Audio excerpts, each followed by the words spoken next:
Jangan lupa subscribe YouTube channel Metro TV News dan jangan lupa nyalakan notifikasinya.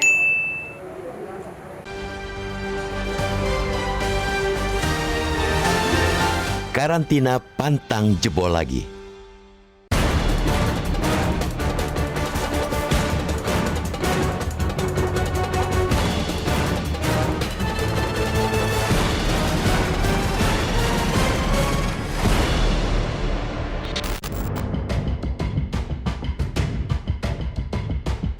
Virus corona belum juga mau menghentikan ekspansi.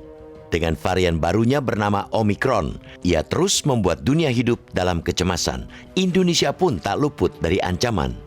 Memang belum diketahui secara pasti seberapa besar dampak yang bisa ditimbulkan Omicron. Belum bisa dipastikan pula apakah Omicron lebih berbahaya daripada varian Delta yang sebelumnya membuat dunia bergelimang duka atau sebaliknya. Namun, yang pasti, Omicron tetap wajib diwaspadai. Ekspansi Omicron yang sangat cepat menjadi salah satu alasan kenapa kita juga mesti sangat serius mengantisipasinya. Omicron sudah menambah ke sekitar 115 negara. Ia telah menyebabkan kekacauan, termasuk memaksa lebih dari 6.000 penerbangan di seluruh dunia dibatalkan 3 hari lalu. Omicron pun sudah menjelma sebagai malaikat pencabut nyawa. Kematian akibat ulahnya, meski juga lantaran dibarengi penyakit penyerta dilaporkan di sejumlah negara. Pada konteks itulah, wajib kita sadari bersama bahwa ancaman Omicron ialah nyata. Ia kini bahkan sudah ada di pintu gerbang rumah kita. Laporan teranyar menyebutkan kasus positif Omicron di tanah air berjumlah 46 orang. Benar bahwa mereka yang terpapar hampir semuanya ialah pelaku perjalanan dari luar negeri. Kecuali 1 orang tenaga kesehatan di Wisma Atlet Kemayoran, seluruh kasus itu merupakan imported case. Meski begitu, bukan berarti kita boleh mengendurkan kesiapan dan kesigapan dalam antisipasi. Ketegasan dari hulu hingga hilir mutlak dikedepankan agar Omicron tak kian menggila. Ibarat perang, karantina ialah benteng pertama untuk membendung Omicron agar tak masuk lebih dalam ke rumah kita. Ia harus kuat dan rapat. Membiarkan karantina jebol sama saja mempersilakan Omicron seenaknya menjajah kita. Sayangnya, sebagai benteng pertama, karantina tak sekukuh yang kita harapkan. Ironisnya lagi, karantina rapuh karena disengaja. Aturan yang semestinya diterapkan secara tegak lurus dibuat bengkok. Ada peluang kompromi di dalamnya sehingga orang bisa lepas dari kewajiban menjalani karantina sepulang dari mancanegara. Masih lekat dalam memori kita ketika selegram kabur dari karantina di Wisma Atlet setelah menyuap petugas. Belum lama pula mencuat berita ada anggota DPR yang tak menjalani karantina setibanya dari luar negeri bersama keluarga. Terkini, 1 pasien Omicron lolos dari Wisma Atlet dijemput keluarganya setelah mendapatkan dispensasi. Percuma. Pemerintah memperketat peraturan jika pelaksanaannya dapat dilonggar-longgarkan. Sia-sia pemerintah memperpanjang masa karantina jika dispensasi diobral. Dispensasi memang perlu ada, tapi hanya untuk yang benar-benar berhak dan dengan alasan yang sangat kuat. Pemerintah harus memastikan kasus lolosnya pasien dari Wisma Atlet menjadi yang terakhir. Ketegasan pantang ditawar. Ketegasan jenis itu pula yang mesti ditegakkan untuk menindak aparat yang terlibat. Akan tetapi, perlu juga kita ingatkan, memperketat benteng karantina bukan satu-satunya antisipasi untuk menahan laju Omicron. Masih ada kewajiban lain yang wajib kita taati. Kita pun tak bosan untuk terus menyuarakan pentingnya masyarakat mematuhi protokol kesehatan, memakai masker, menjaga jarak, mencuci tangan, menekan mobilitas dan menghindari kerumunan pantang ditanggalkan. Terlebih dalam situasi liburan Natal dan Tahun Baru saat ini, ketika sudah lebih dari 1,4 juta kendaraan meninggalkan Jabodetabek untuk menuju daerah-daerah. Tak bosan pula kita untuk selalu mengingatkan pentingnya pemerintah daerah mengakselerasi vaksinasi dan menyiapkan seluruh infrastruktur kesehatan. Seruan-seruan itu memang barang lama, tetapi tetap relevan untuk menghadapi setiap muncul varian baru COVID-19.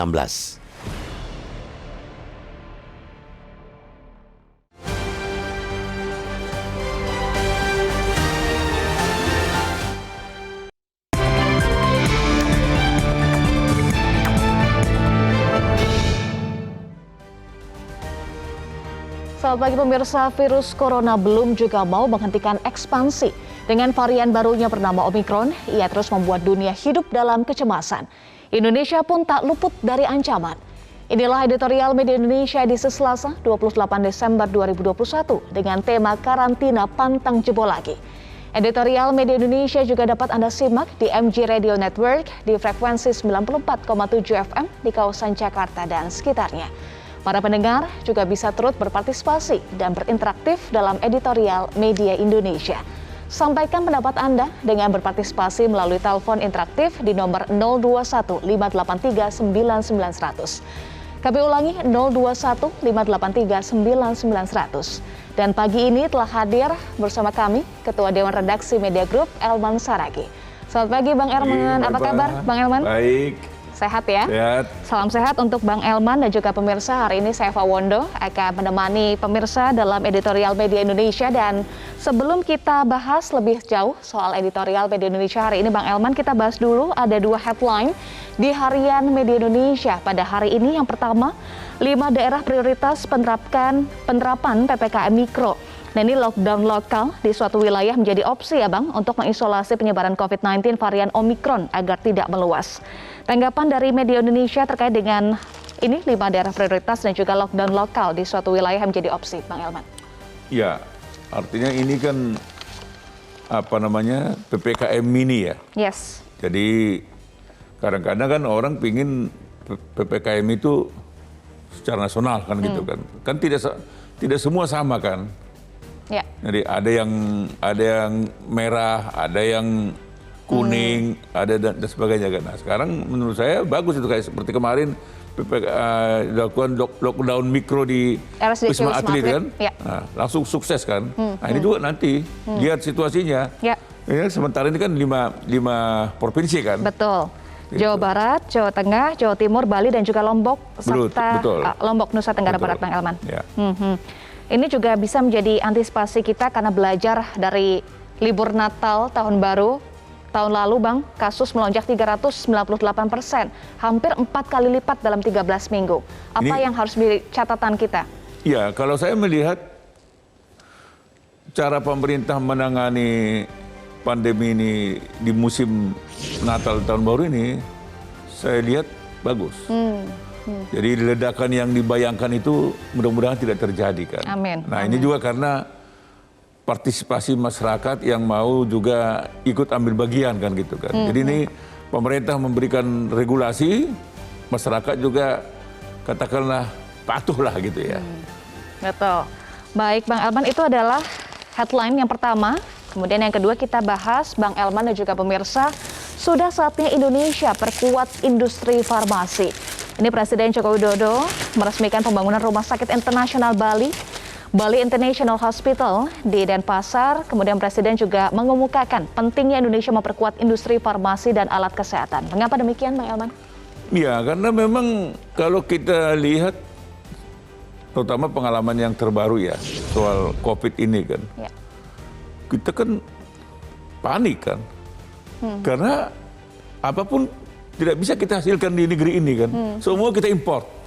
Sehingga harganya memang mahal dan tidak mudah mendapatkannya kan. Padahal kita udah 76 tahun merdeka kan. Aneh juga, tapi faktanya begitu. Jadi menurut saya usaha ini kan bagus. Sekaligus juga ini nanti juga antisipasi bagaimana membuat masyarakat kita percaya terhadap pelayanan kesehatan di Indonesia kan. Memang selama ini tidak percaya, Bang? Ya, saya tidak mau mengatakan percaya tidak percaya, tapi faktanya ada 2 juta lebih setiap tahun masyarakat kita ke luar negeri untuk mendapatkan pelayanan kesehatan. Betul. Apakah itu bisa diartikan tidak percaya? Saya nggak tahu. Dan 2 juta ini menghabiskan sekitar 97 triliun. Betul, betul. Negara yang dituju Singapura, Malaysia, Jepang, dan juga Amerika Serikat. Nah, ini jadi, makanya kalau Eva bilang apakah itu pertanda tidak percaya, biarlah itu dijawab oleh pemerintah dan dijawab oleh masyarakat.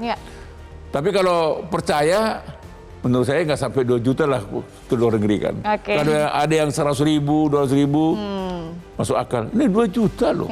Angkanya Berarti kan besar juga ya Bang tadi ya, 97 triliun rupiah. Tentu diharapkan dengan adanya industri farmasi yang kuat, 2 juta penduduk tadi yang berobat ke luar negeri bisa percaya.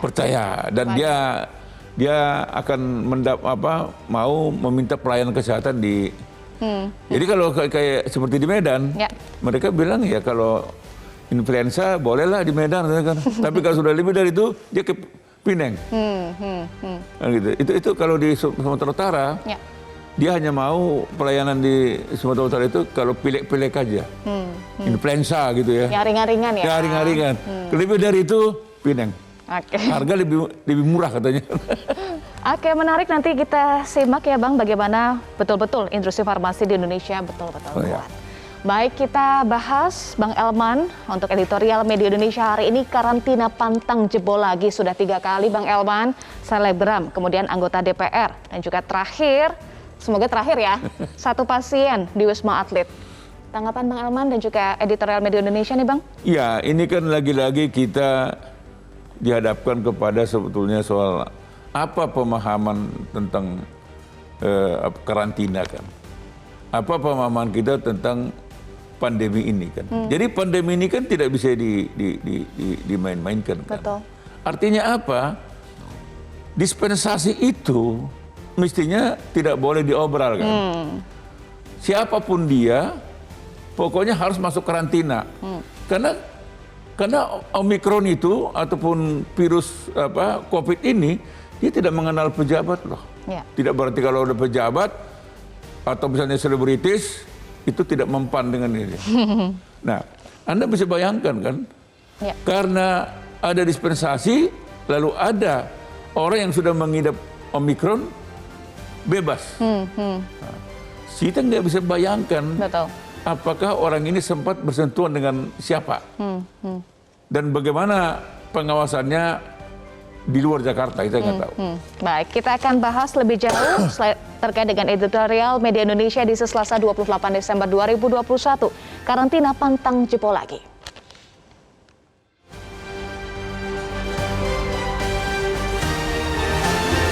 Karantina pantang jebol lagi.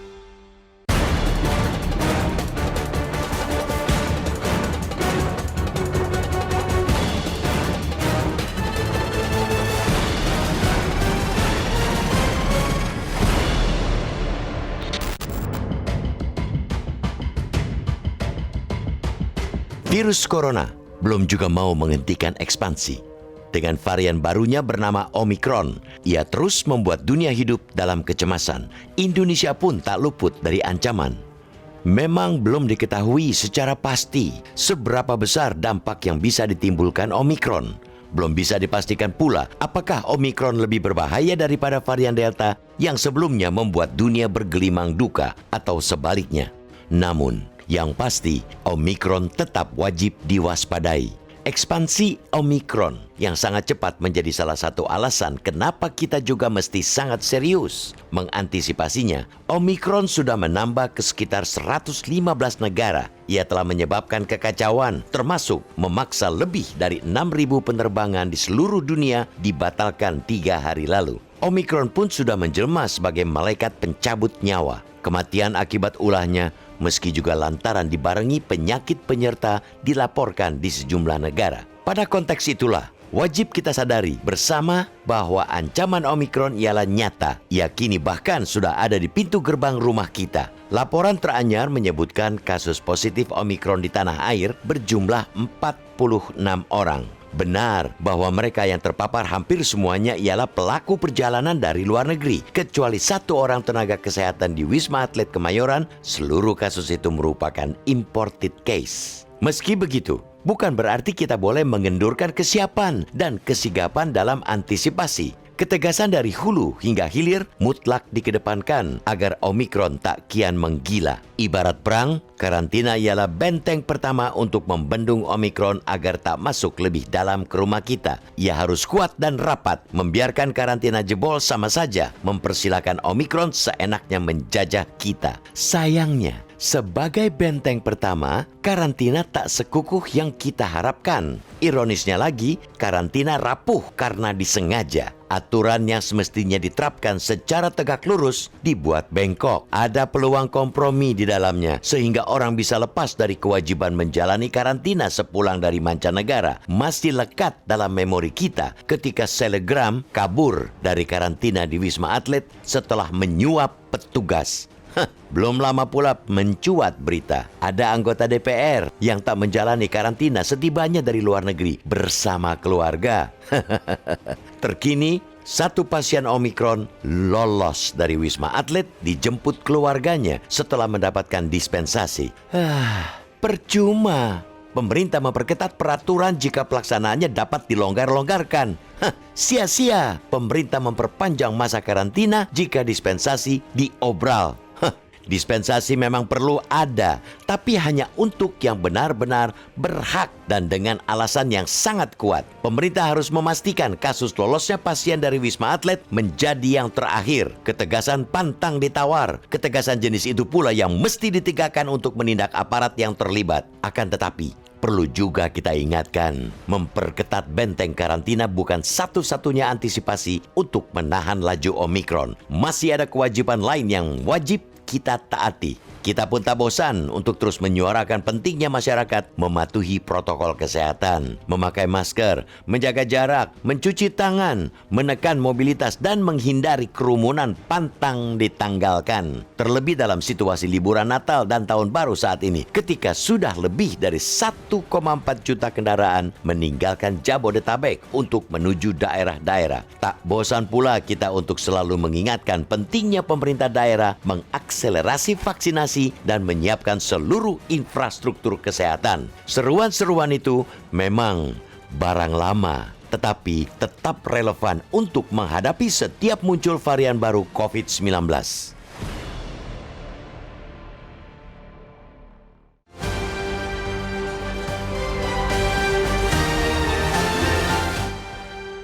Pemirsa, kita akan bahas lebih jauh editorial Media Indonesia hari ini usai jeda. Tetaplah bersama kami.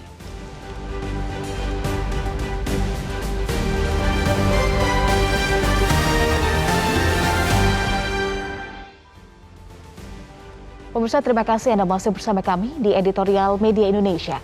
Bang Elman dan juga pemirsa, saat ini kita sudah terhubung melalui sambungan telepon dengan Wakil Ketua Komisi 8 DPR RI, Aceh Hasan Sadzili. Selamat pagi Kang Aceh, salam sehat. Selamat pagi, salam sehat Mbak Eva. Selamat pagi juga buat Bung Elman Saragih. Ya, Kang Aceh setidaknya hingga hari ini sudah 3 kali jebol nih Kang Aceh karantina. Pertama selebgram, kedua anggota DPR, kemudian yang ketiga 1 pasien di Wisma Atlet. Nah, apa yang menjadi catatan mengapa hal ini bisa terjadi? Ya, saya kira ini soal ketegasan di dalam implementasi penegakan hukum ya. Itu menjadi syarat penting ya bagi upaya kita untuk menyelesaikan atau mengantisipasi adanya penyebaran varian baru Omikron ya. Jadi memang Satgas harus memiliki ketegasan ya kepada siapapun, kecuali jika memang ada hal-hal yang sangat mendesak gitu ya. Sebagaimana yang diatur di dalam peraturan yang disepakati oleh Satgas COVID-19. Jadi poin pentingnya adalah harus tegas. Gitu. Baik, selain ketegasan implementasi penegakan hukum dalam karantina menjadi benteng, ini karantina begitu penting, Kang Aceh, apalagi yang harus menjadi evaluasi atau catatan dari Komisi 8 DPR RI? Ya, yang kedua tentu yang penting juga mesti disampaikan kepada masyarakat alasan-alasan kenapa harus dilakukan karantina. Ya. Ini kan semata-mata untuk menjaga agar persebaran COVID-19 tidak mengalami penyebaran di masyarakat. Kan kita tahu saat ini kondisi di Indonesia relatif lebih terkendali ya. Nah, tetapi kalau kita jebol dengan adanya ketidaktegasan banyak pihak-pihak yang dari luar negeri masuk ke Indonesia tanpa dilakukan karantina dulu, kan yang rugi bukan hanya orang itu, tetapi juga masyarakat secara keseluruhan. Karena kan kita tahu bahwa menurut para ahli epidemiolog, yang namanya varian baru Omikron ini kan sudah sangat cepat sekali proses penyebarannya. Yang kita tahu misalnya di beberapa negara sudah hampir banyak sekali negara, termasuk negara-negara yang sudah maju sekalipun, seperti Inggris, penularan Omikronnya begitu sangat cepat dan sekarang menjadi wabah baru yang tingkat penularannya membuat berbagai kondisi itu membuat harus melakukan pengetatan lagi gitu. Termasuk diantaranya kan kita juga tahu beberapa bandara-bandara internasional di dunia, termasuk maskapai penerbangannya sudah membatalkan karena penyebarannya begitu cepat. Saya pun juga misalnya ya, Mbak Eva, sebagai Komisi 8 yang bermitra dengan Kementerian Agama meminta untuk sementara sebaiknya kita tunda dulu untuk misalnya keberangkatan umroh yang sebetulnya sudah diberikan izin oleh pemerintah Arab Saudi, tetapi sekali lagi keselamatan dan kesehatan warga negara itu jauh lebih penting ya. Nah karena itu saya kira yang terpenting juga harus ada penjelasan kepada masyarakat kenapa kita harus melakukan karantina gitu ya. Yang ketiga ini yang juga jauh lebih penting Mbak Eva ya, adalah memastikan agar fasilitas karantina terutama bagi para pekerja migran ya itu memang harus diberikan secara gratis ya, itu bagian dari pelayanan dari pemerintah kepada masyarakat, kecuali kepada pihak-pihak yang memang secara ekonomi mereka mampu. Baik. Dan itu pun juga diharuskan setransparan mungkin, jangan sampai seperti yang saya sampaikan di dalam rapat kami dengan BNPB, jangan sampai ada tuduhan bahwa soal karantina ini soal ada kaitannya dengan soal bisnis gitu. Baik. Nah ini yang harus dihindari juga gitu loh. Baik. Ya, Kang Aceh, editorial Media Indonesia juga menyoroti hari ini soal dispensasi jangan sampai diobral, Kang Aceh. Ada dispensasi memang perlu ada, tetapi hanya untuk yang benar-benar berhak dan dengan alasan yang sangat kuat. Bagaimana memastikan ini betul-betul diawasi, Kang Aceh?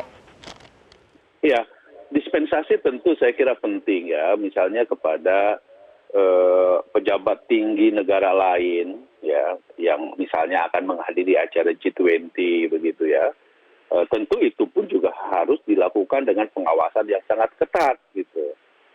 Kenapa? Karena bagaimanapun kita tahu bahwa ini juga nama baik bangsa ya. Tapi sekali lagi itu harus juga dilakukan dengan pengawasan yang sangat ketat. Jangan sampai gara-gara dispensasi itu justru yang membuat jebol gitu loh. Nah ini yang harus saya kira dihindari.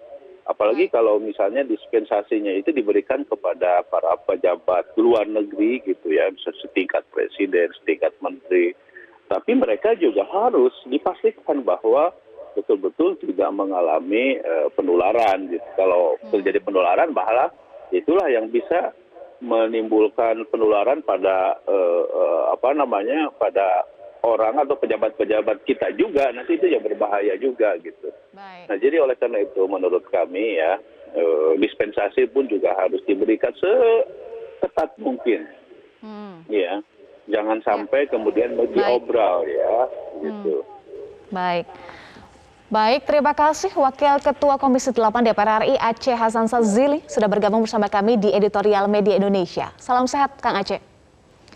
Baik Bang Alban, tadi disampaikan oleh Kang Aceh, pertama lagi-lagi soal ketegasan ya, ketegasan implementasi penegakan hukum, kemudian harus ada kesadaran bersama pentingnya karantina, lalu yang ketiga fasilitas kesehatan juga harus perhatian, harus menjadi perhatian dan juga dispensasi harusnya seketat mungkin jangan diobral. Jadi kalau kesadaran saya setuju, tapi itu nomor urut sekian itu. Yang utama sebetulnya adalah ketegasan penyelenggara, yaitu pemerintah sama Satgas kan gitu kan. Ya. Nah, jangan lupa Omikron ini sudah menyebar di 115 negara. Betul. Jadi jangan dianggap enteng. Dan ini yang membuat cemas seluruh penduduk dunia sekarang ini. Nah, kok kita nggak cemas gitu kan? Dunia sekarang dilanda kecemasan. kok kita nggak cemas? Kenapa saya bilang nggak cemas? Kok sampai ada orang yang bisa lolos dari karantina hanya karena dispensasi? Dan dispensasi itu menurut saya abal-abal. Artinya dia minta second opinion. Untuk apa? Pokoknya begitu datang dari luar negeri, karantina sudah.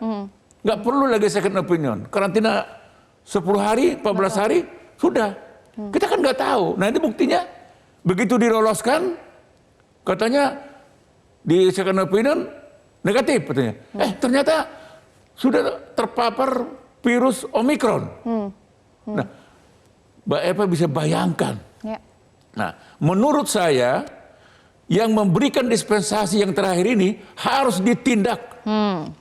Jadi katanya itu kan dari Dinas Kesehatan DKI, usut. Tegas ya? Tegas. Termasuk juga sebetulnya yang pertama, yang kedua, ini harus tegas. Jadi kalau pemerintah hanya menyampaikan mohon maaf, biarlah ini yang terakhir. Yang terakhir itu sampai kapanpun itu diucapkan. Tapi kejadian terus. Belum lagi kita bicara misalnya kalau keistimewaan kepada pejabat negara. Siapa yang masuk dalam pejabat negara ini? Apakah istrinya ikut? Apakah anak-anaknya ikut? Apakah cucu-cucunya ikut? Apakah handai tolanya ikut? Ini kan harus tegas. Karena menurut saya pejabat negara itu orang kan? Satu orang itu. Bisa 2 orang kalau masuk dalam pejabat negara. Kalau istri saya misalnya, saya pejabat negara, istri saya kan bukan pejabat negara. Berarti ini harus diisolasi, dikarantinakan di Wisma Atlet. Dan seterusnya. Atau di karantina dimandirikan gitu kan. Terus menurut saya kan gini, memang orang-orang yang datang dari luar negeri, nggak boleh dia bilang dia nggak punya uang, nggak boleh dia bilang mahal, harus masuk karantina mandiri dan diawasi. Saya juga tidak setuju kalau orang yang sudah berpoya-poya di luar negeri, lalu sampai di Jakarta, di Indonesia, dia mendapatkan fasilitas gratisan karantina. Habis belanja minta gratisan nih. Ini yang perlu ketegasan pemerintah. Orang yang bepergian ke luar negeri harus betul-betul memang sangat terpaksa. Apakah bisnis menyangkut kepentingan negara atau misi negara. Tapi kalau hanya untuk belanja-belanja dan pulang dari sana dia teriak, kami tidak dilayani. Ya, siapa suruh gitu kan? Ada kok langsung mandiri. Gitu. Baik, kita akan bahas lebih lanjut Bang Elman terkait dengan ketegasan dan juga pengawasannya seperti apa. Kita bahas usai jeda. Pemirsa tetaplah bersama kami di Editorial Media Indonesia.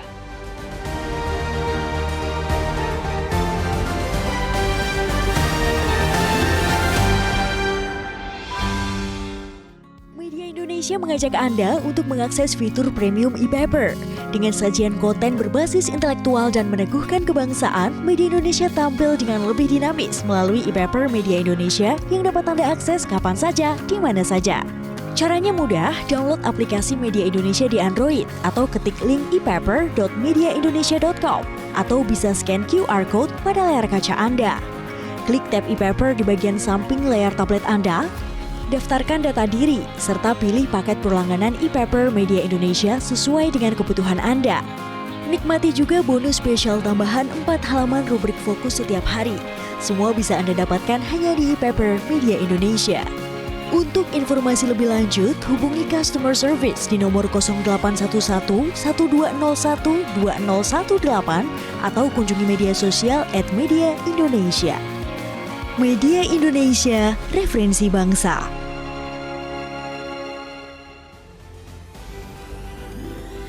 Pemirsa, terima kasih Anda masih bersama kami di Editorial Media Indonesia. Bang Elman dan juga pemirsa, saat ini kita akan langsung sapa, sudah bergabung bersama kami sejumlah penelpon. Kami akan langsung sapa, sudah bergabung Pak Ondo Selitonga dari Bekasi, Jawa Barat. Selamat pagi Pak Ondo, salam sehat. Salam sehat, selamat pagi Bu Eva, selamat pagi Bung Elman Saragi. Ya, silakan Pak Ondo. Ya, agar tidak jebol lagi, saya menyarankan bahwa mafia karantina di airport maupun di tempat karantina itu dibasmi. Jangan ada lagi yang seharusnya karantina berbayar, masuk ke karantina gratis, seperti selebgram tersebut. Itu kan gratis hanya untuk PMI, ASN, pelajar atau mahasiswa. Jangan ada lagi keluarga anggota DPR yang habis liburan bebas dari karantina. Jangan ada lagi dispensasi yang ditoleransi. Maksudnya karena kenal, karena orang kaya, karena keluarga pejabat, dan lain-lain. Tetap harus dicek ketat. Dan kemudian jangan diizinkan PCR second opinion, walaupun kenal, walaupun dia pejabat. Kemudian hindarkan antrian di airport menuju karantina. Dengan menambah tempat karantina, termasuk di Surabaya yang baru dibuka, harus diantisipasi agar tidak terjadi seperti di Jakarta. Jebol lagi, jebol lagi.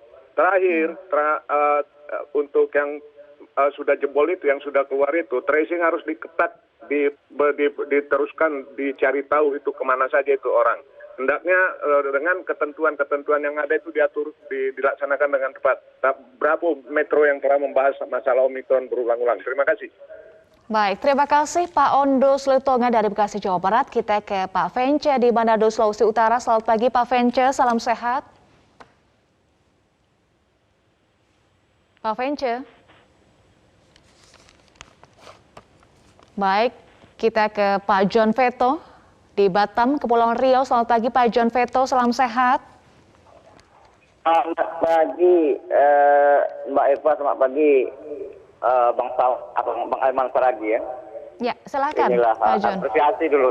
Ya, apresiasi saya dulu sama Metro TV ini yang tidak henti-hentinya ada 2 tahun melaporkan masalah corona ini. Apalagi sekarang ini kita didera oleh varian baru namanya Omikron ya. Memang yang dibahas pagi hari ini sangat bagus. Karantina pantang jebol lagi.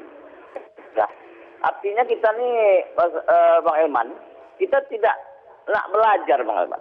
Ya, 3 kali kita jebol. Artinya kita 3 kali jatuh di lubang yang sama. Ya, saya yang tak suka tuh dispensasi.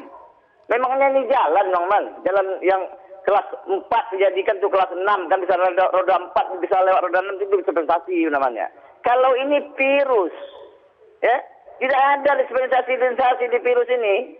Tidak kenal dia itu, tak kenal dengan Jokowi itu virus, tak kenal dengan Bang Elman itu virus. Betul nggak? Jadi tak ada lagi pantang lagi. Ini betul-betul mohon kepada Metro TV dikawal betul ini. Ya, jangan kita main-main ini. Tengok itu, ya. Di Jerman, di Inggris, di Sydney 2 negara bagiannya ada lockdown. Di Cina ada 1 negara bagiannya ada satu provinsi ada lockdown. Jadi kita jangan main-main ini begini nih. Tuh, saya sangat takut, Bang. Ya, kalau bisa besok saya ini di booster saya besok. Ya, vaksin ketiga, itulah kita dihantui oleh virus Omikron ini. Ya, mudah-mudahan itulah marilah kita betul-betul serius menghadapi ini. Ya, kita apakan ego dulu. Dan itu juga tim Satgas itu harus tegas saja. Ya, jangan kita bermain dengan ini. Itu aja Mbak Eva, makasih. Baik, terima kasih Pak John Veto dari Batam, Kepulauan Riau. Bang Elman, yang menjadi sorotan adalah sudah 3 kali jebol, artinya 3 kali jatuh di lubang yang sama. Kemudian tadi Pak Ondo juga menyatakan mafia karantina ini harus betul-betul dibasmi, Bang Elman. Ya, memang seperti yang saya sampaikan dari awal tadi kan, ada 115 negara ya yang sudah didatangin oleh Omikron ini ya. Nah, artinya apa? Artinya Omikron ini sekarang sudah menanti di depan rumah kan. Di rumah kita masing-masing. Dia mau menjemput nyawa kita ini. Nah, pertanyaannya, apakah pemerintah rela? Apakah rakyat kita ini rela dijemput maut? Kan tidak kan? Yeah. Nah, satu-satunya pintu utama untuk mencegah Omikron ini tidak sampai di depan rumah dan masuk rumah kita adalah karantina. Artinya apa? Karantina ini tidak boleh ada kompromi. Yeah. Tidak boleh ada dispensasi sebetulnya. Kecuali dispensasi yang sangat urgen. Kalau dispensasi alasan keluarga, alasan ini dijemput keluarga, siapa yang jemput dia gitu kan? Apalagi ini ada untuk PCR second opinion. Yes. Ini sebetulnya pantang. Begitu datang dari luar negeri, ya karantina. Nggak perlu ada PCR lagi. Karantina dulu, baru nanti setelah 10 hari atau 14 hari baru di PCR kan. Betul. Boleh masuk ke masyarakat umum. Karena sudah clear kan gitu kan. Nah, jadi memang menurut saya setuju dengan apa yang dikata Pak Ondo tadi. mafia-mafia yang bergentayangan di pintu-pintu kedatangan itu harus diberantas. Begitu kita jebol di sana, Omikron ini akan menjemput nyawa kita di rumah masing-masing. Ya. Nah, ini yang menurut saya lagi-lagi pemerintah tidak boleh kendor, tidak boleh lembut untuk hal ini. Tegas. Pokoknya tiap orang karantina. Nah, kalau tadi misalnya kan pejabat misalnya kan, pejabat negara. Ya, boleh. Tapi pastikan pejabat negara itu betul-betul karantina juga. Pengawasannya harus. Pertanyaannya siapa yang mengawasi mereka? Ya. Siapa? Jangan-jangan begitu sampai di rumah, dia pun ketemu sama anak-anaknya, ketemu sama pembantunya, ketemu sama keluarganya. Bagaimana kita bisa percaya? Nah, kalau dia membawa virus, ini kan Omikron ini kan pada umumnya yang terkena ini adalah mereka yang baru datang dari luar negeri. Iya, 98%. 98%. Jadi jangan main-main. Jadi sekali lagi saya mau minta kepada pemerintah, ke depan apa yang terjadi, ini sebenarnya kayak yang di DKI ini harus diusut. Ini pejabat dinas kesehatan siapa ini yang dari DKI yang memberi toleransi ini? Dan Satgas siapa yang memberikan dispensasi ini kan gitu. Jadi sekali lagi saya mau katakan, kalau kita masih main-main seperti ini, sehebat apapun peraturan, ya tetap aja akan jebol. Karena peraturan yang ketat dengan dispensasi, ya tidak berguna lagi semua itu kan. Jadi untuk apa? Ada PPKM ini segala, itu semua itu nggak berguna kalau ketegasan tidak ada. Dengan adanya ketegasan, apakah bisa dipastikan memberikan efek jerah dan tidak ada lagi jebol-jebol seperti ini lagi, Bang Elman? Ya, menurut saya di atas segala-galanya kan harus ada ketegasan. Kalau tidak ada ketegasan, maka hukum itu pun tidak berguna kan gitu kan. Tapi kalau pemerintah tegas, pokoknya tidak ada dispensasi. Prinsipnya itu, dispensasi nol, tidak ada. Nah, kalau ada yang sangat urgen, dievaluasi. Gitu kan. Nah, tapi pada prinsipnya dispensasi tidak ada. Itu yang bisa menyelamatkan kita, Mbak Eva. Kalau dispensasi itu ada diberikan, ya bagaimana kita bisa mengawasi? Siapa yang tahu bahwa yang kemarin yang dari dispensasi dari DKI Dinas Kesehatan DKI itu tidak terjadi tidak ada sesuatunya kan gitu kan. Tapi Anda tahu nggak akibat perbuatan itu berapa banyak nyawa yang terancam akan dijemput oleh Omikron ini. Ini bukan main-main. Ini soal Omikron ini jangan dianggap main-main. Baik, setuju Bang Elman, tentu ini jangan dianggap main-main. Kita akan bahas lagi usai jeda. Tetaplah bersama kami di Editorial Media Indonesia.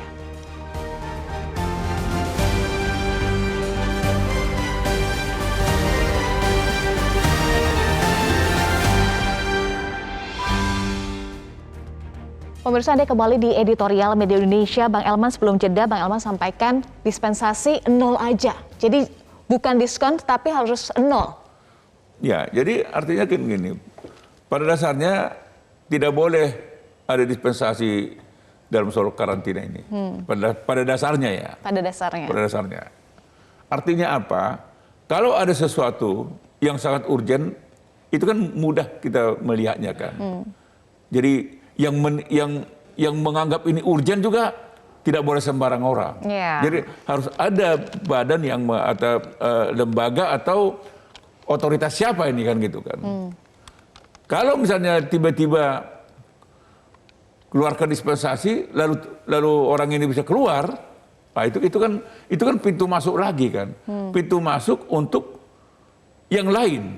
Ini kan baru ketahuan satu nih kan. Kita nggak tahu apa benar hanya satu. Jangan-jangan sudah ada sebelumnya. Jangan-jangan sudah ada sebelumnya kan gitu. Lebih dari 3. Ya, kita kan nggak tahu. Jadi menurut saya pemerintah tidak boleh hanya katakanlah memberikan tanggapan kemudian. Jadi dari awal diatur dispensasi nol ya. Karena ini bukan main-main ini. Ya. Ini nyawa. Betul. Dan kalau kita lihat perkembangan Omikron ini, dia pesat perkembangannya kan. Itu yang kita gambarkan di detail ini. Sebetulnya Omikron ini sudah siap-siap menjemput kita di depan rumah. Jangan sampai kita buka pintunya. Nah, jangan sampai kita buka pintunya. Begitu pintu dibuka, dia masuk. Dan dia dengan seenaknya dia pilih itu. Dan jangan satu rumah pun diambilnya semua kan gitu kan. Nah, jadi inilah gambarannya. Saya tidak bermaksud menakut-nakutin. Dan inilah kita rasakan ketika COVID kemarin kan gitu kan. Betul. Gelombang pertama, gelombang kedua, betapa kita seperti panik kita kan. Nah, saya tidak mau terjadi gelombang ketiga. Ya. Inilah kita harapkan juga seluruh pemerintah daerah harus waspada. Jadi tidak boleh panasnya hanya di Jakarta. Ya. Tidak boleh panasnya hanya di Surabaya.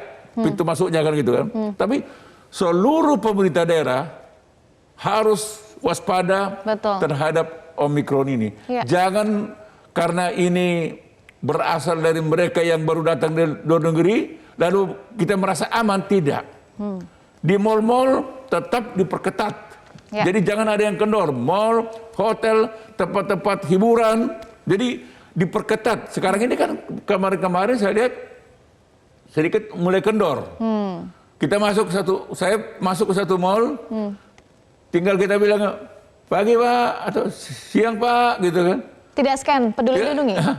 Om, gitu. Aduh, berbahaya nih. Iya, berbahaya. Saya sebenarnya sedang mencoba-coba aja kan gitu kan. Nah, ini berbahaya. Jadi jangan ada kendor pintu-pintu masuk untuk di mal, daerah tempat tujuan wisata, pasar-pasar, tempat ibadah. Ini juga tempat ibadah ini juga saya mohonlah seluruh tempat ibadah diawasin. Ya. Jangan pernah menganggap tempat ibadah itu Omikron itu takut. Tidak takut dia. Jadi, dan ini bukan soal agama. Betul. Soal kerumunan. Tidak ada yang melarang kita untuk beribadah. Tetapi yang diatur adalah kerumunan. Ya. Jaga jarak. Masker, cuci tangan. Jadi menurut saya prokes itu harus lebih digalakkan lagi. Iya, iya. Karena ini juga mobilitas masyarakat di masa Natal dan Tahun Baru masih tinggi nih Bang. Ada kenaikan 2,5% volume kendaraan yang melewati 4 gerbang tol utama.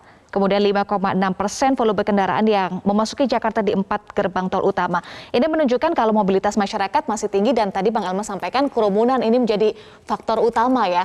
Ya, terjadinya artinya itu yang saya katakan Mbak Eva. Ya, kita ini kan walaupun kita udah lihat, udah kita dengar, dia sendiri ada maut, kita masih mencoba mau menipu maut itu. Maut itu nggak bisa ditipu. Maut itu hanya bisa kita jaga diri kita. Ya. Tapi maut itu dia akan bekerja secara otomatis kok. Kita lengah dijemput, kita lengah dijemput. Ya. Nah, jadi kalau kerumunan-kerumunan misalnya ini kan liburan Natal, liburan Tahun Baru ini, kalau mereka tidak waspada, dia akan dijemput. Dan jangan pernah menganggap virus Omikron itu tidur. Dia nggak pernah tidur. Dia nggak pernah tidur, tidak pernah lengah. Yang lengah itu kita. Kalau dia tetap 24 jam dia standby dia, memangsa kita. Nah, ini yang harus dipahami oleh semua kita. Jadi ketika pemerintah mengatur semua masuk karantina lah. Ya, jangan ada alasan itu dan ini. Waduh, kami sudah capek. Siapa suruh kau ke luar negeri? Siapa suruh kau belanja? Kau udah tahu kan di luar negeri sekarang sedang Omikron itu sedang menyebar. 115 kau pergi pula negara. ke situ. Jadi sebetulnya kadang-kadang yang kita tahu, Bapak, kita sendiri yang menjemput maut itu. Ini kan mereka menjemput kan, datang nyampe di Jakarta, langsung mau karantina mandiri. Ya. Kalau boleh di rumah kan gitu kan, supaya kosnya rendah. Ya. Masa mau kos rendah lagi? Siapa suruh dia belanja-belanja? Baik, ada potensi 5.000 sampai 6.000 yang liburan atau ada urusan di luar negeri akan kembali ke Indonesia, Bang Elman, Desember sampai Januari. Singkat saja apa yang harus Ya, diantisipasi? kalau saya sih begini, Selain karantina? Kalau boleh kan gini, kalau waktu COVID kemarin kita bisa kita tutup pintu-pintu masuk, kenapa kita nggak kita tutup? Kemarin aja ada 6.000 penerbangan dibatalkan gitu kan, kita batalin aja dulu. Sementara untuk menjaga jangan sampai kita mati. Ini soal mati atau hidup. Ya. Kita kan nggak mau mati, kita mau hidup. Baik kita hidup, perketat semua. Orang yang masuk ke dalam tidak boleh kan gitu kan. Ya. Itu Baik, perketat pintu masuk dan juga karantina harus betul-betul diawasi, jangan sampai jebol lagi ya, Bang Elman. Dan di daerah waspada. Daerah waspada dan juga protokol kesehatan jangan sampai lengah. Tidak boleh lengah. Baik, terima kasih Bang Elman Saragih sudah bergabung bersama kami di Editorial Media Indonesia. Salam sehat Bang Elman. Pemirsa, memakai masker, menjaga jarak, mencuci tangan, menekan mobilitas, dan menghindari kerumunan pantang ditanggalkan. Tak bosan pula kita untuk selalu mengingatkan pentingnya pemerintah daerah mengakselerasi vaksinasi dan menyiapkan seluruh infrastruktur kesehatan. Seruan-seruan itu memang barang lama, tetapi tetap relevan untuk menghadapi setiap muncul varian baru COVID-19. Saya Powondo, terima kasih atas perhatian Anda dan tetaplah bersama kami di Metro TV. Salam sehat. Metro TV,